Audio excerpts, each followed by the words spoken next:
90% من الشباب اللي بشوفهم في الجيم بيتمرنوا الحركة دي غلط، وهم مش اخدين بالهم انها من اقوى الحركات اللي فعلا هيشوفوا منها تطور عضلي، وكمان ممكن يشوفوا منها اصابات كبيرة. فركز معايا يا كابتني وانزل اكتب لي كلمة السر في الكومنتات يا متين يا رب، ويلا بينا. اهم حاجه وانت بتشتغل ما تنزلش لدرجه اللي ركبتك تخبط في الارض.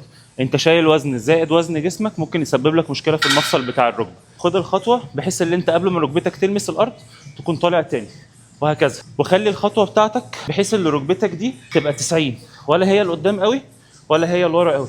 دايما الحركه بتاعتك وشكل جسمك يكون كده، وظهرك مش جاي لقدام ولا راجع لورا قوي ضاغط على فقرات الظهر.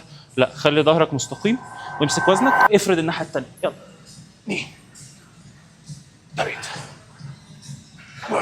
اهم حاجه وانت نازل ركبتك الثانيه ما تلمس الارض، علشان ممكن تسبب لك مشاكل كبيره جدا. انت بتنزل بوزنك كله، فايه قبل ما تلمس اطلع تاني. يا معين يا رب.